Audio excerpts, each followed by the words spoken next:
emotions as you pinch hit and Steven Chuck, and there's a big 5-run inning for the team, and he's responsible for 3 of those. Yeah, we were kind of using that DH spot, revolving, trying to pick the best matchup. I think lefties were hitting 380 off that guy. It's a little tough wrap after the right-handers. Chucka's ready. These freshmen, Lodi's, Chucka, Murray, at this point in the season, they're no longer freshmen. They've been through this thing. We're 40-something games in. We're 7 months, 8 months into their career. That was a professional at-bat by Chucka. Knew exactly what he was looking for, got it, didn't miss it. Couldn't be a bigger swing than that. Mateo Gray, I know on the broadcast you said he was dealing with something lower body. He was on a pitch count, a little banged up, dating back to last week. Can you update on it with Yeah, no, he's fine. Like, there's just that limit of how long we want to push him, and we liked where the bullpen was. There's probably a space in there where you worry about getting him hurt, and he's battling his tail off just to give us some outs. So we got him out there in a spot we thought we could manage the rest of the game. He's not 100%, but Correct. you're trying to get him as long as you can get him for the stretch run of the season. Yeah, we were trying to, today get him 10 or 11 outs. That's kind of what we thought last week too, just to shorten the game, but he gave us a few more last week. They swung a little more early than Kansas State did and got some double play balls. But that's where we're at with him right now. And speak more on Max Murray there, saying that he's more than just a freshman now. Especially coming up for the depleted pitching staff, coming in right after this one. Yeah, he's been great. The normal freshman up and downs of the command and dealing with the emotions of big time Big 12 games. But I've watched him grow up right there on the mound, so couldn't be more proud of him.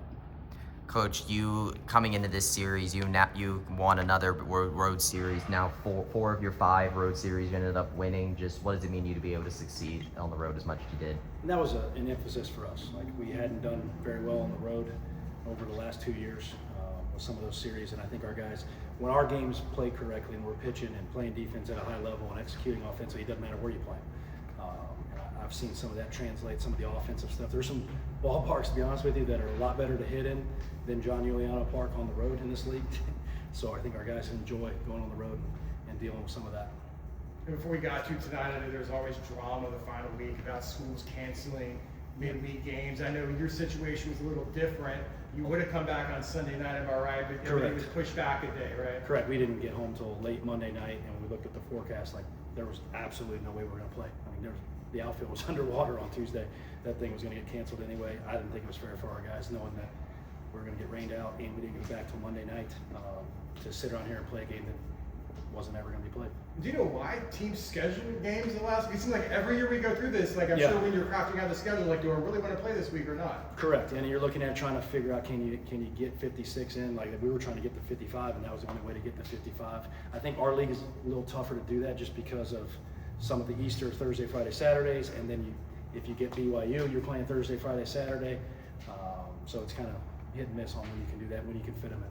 Speak more on this Kansas State team, as you're going to have to play them 2 more times, and they're looking to sneak into that Big 12 conference or at least solidify their position. That's a really good offensive club.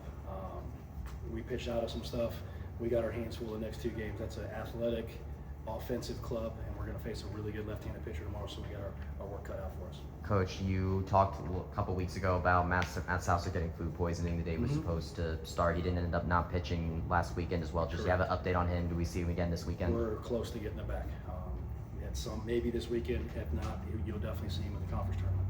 So Jordan's bat's really coming around, kind of on a home run tear the last couple of weeks. Just talking about how he's progressing as a freshman. Yeah, to me, he's not a freshman anymore. He's been out there playing shortstop almost every inning of every game. The at-bats have become more mature. Like, that was a really tough at-bat with the infield in and a big run at third base, and he fought his tail off to get an elevated pitch and drove it. The power's always been there, but you got to get the right pitch to slug, and he's starting to do that. One of my former coaches, Ed Service, was here in the fall to watch us practice, and he's been texting me for weeks that just watching our games that Jordan's coming, like it's coming offensively, and he's right. What about Sosnowski? How's he doing? We're still working that with the sauce. We'll see where that is. And Braden Smith, we know what he went through. It's kind of his status now. He's got a long way to go. I think he starts throwing pretty soon. So that's at least positive development. Playing catch, and there's at least an end to this thing at some point for him, and he'll be back on the mound, whether that's this year or next year. But to me, what I saw in West Virginia to where he is now, and eventually getting to start playing catch and moving on with that, we're very happy with that. Yeah, and just how big is that? Because at the time, you kind of wondered if it's career ending, because that can do a lot. You know how bad the injury was, and whether Yes. he wanted to get back out on the mound. I mean, that's got to be huge. Yes, and I think Braden Smith being Braden Smith, as long as they say he can pitch, he's going to find a way to pitch.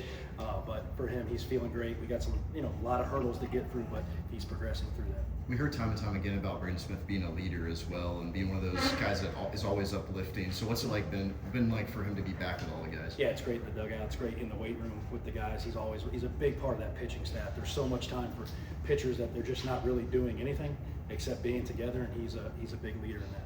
Last week we saw Braden Calise get back up on the mound again, if I remember correctly. What's it been like to see him kind of get used to pitching again, and how is he progressing in that front? That's Braden Calise. Like, he'll do anything for this team. He's as unselfish as it gets. He came to us knowing we needed some help, and he's a very capable pitcher. He's going to factor in this thing on the field. His at-bats are getting better. He had a big weekend at Baylor once he got that first hit in a while, and he's going to factor in this at a high level.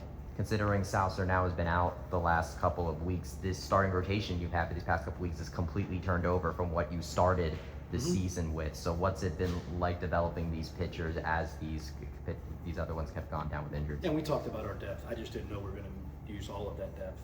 But I've been doing this for over 25 years in college baseball. I don't know if I've ever opening weekend starting rotation and had that same weekend rotation by the end of it. That's just college baseball and what you're dealing with, and especially now with the elite level, high velocity stuff that these guys are throwing. Like, it's tough to manage that, and we're not.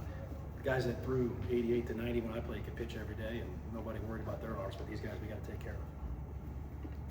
Yeah, good. You have senior night. You have senior night tomorrow. Just can talk about what's it like to have your senior night on the middle of the series, and just what the senior class means to you. Yeah, we do that just so if there's rain, we don't get messed up. And being a Thursday, Friday, Saturday, Friday allows the parents to get here a little easier.